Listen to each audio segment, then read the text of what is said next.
পয়সা আছে মনে করেন, কয়েকশো কোটি বস্তা পয়সা, ছোট ছোট ছোট ছোট পয়সা, একটা পয়সা আপনার কেউ নিয়ে গেছে, গায়ে লাগবে? লাগবে? পুরো মহাবিশ্বে এরকম কোটি কোটি মিলিয়ন বিলিয়ন গ্রহ নক্ষত্র আছে, তার মধ্যে একটা ছোট্ট গ্রহের নাম পৃথিবী, এখানে এত কিছু হচ্ছে। চিন্তা করতে পারেন, পুরো মহাবিশ্বে কোটি কোটি কোটি কোটি গ্রহ আছে, গ্যালাক্সিস আছে, সৌরজগৎ আছে। একটা সৌরজগৎ না, কোটি কোটি সৌরজগৎ আছে।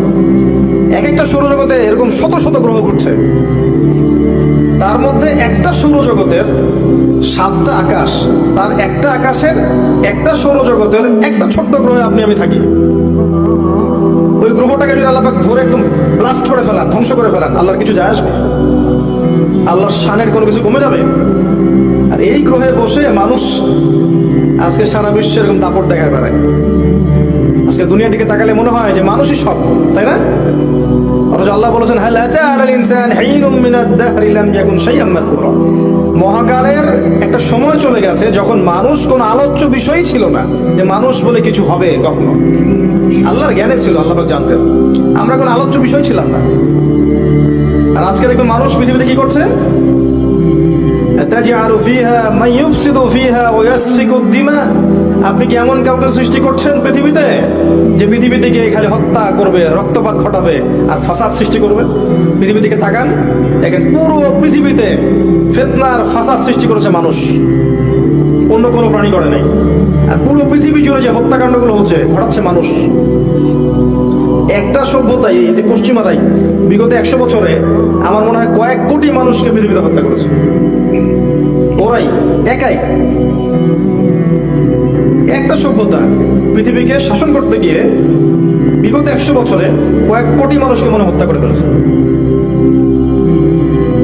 তো মানুষ এত তুচ্ছ, দুনিয়ার জীবনটা এতই তুচ্ছ।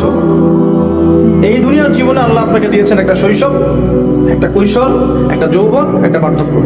সব মিলিয়ে আপনার হায়াত হবে অ্যাপ্রক্সিমেটলি 100 বছর। কারো 40, কারো 50, কারো আরো কম, কারো আরো বেশি, প্লাস মাইনাস 100 বছর গড়ায়ু। এরপরে আপনি পৃথিবীতে থাকবেন না, মানুষ আপনার কবরের পাশ দিয়ে হেঁটে যাবে। বাস্তবতা বোঝেন, বাস্তবতাকে স্বীকার করতে শেখেন যে আমরা এখানে যারা বসে আছি, আমরা কেউ থাকবো না। আমরা এখানে যারা বসে আছি আজকের মাহফিলে, হয়তো আগামী বছর আমরা থাকবো না, হতে পারে না? বা আমাদের মধ্যে অনেকেই থাকবে না, হতে পারে না? এই নির্মম সত্যটাকে মেনে নিতে হবে।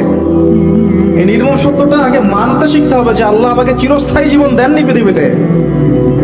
আল্লাহ সংক্ষিপ্ত জীবন দিয়েছেন আমাকে, আর এই জীবনটা আমার কর্মফল পাওয়ার জীবন নয়, এটা কাজ করার পরীক্ষার হল। এটা আমার, এখানে আমি ফলাফল পাবো না, রেজাল্ট পাবো না, রেজাল্ট পাবো আমি পরকালে। এটা আমার কর্মজগৎ, তাই না? কি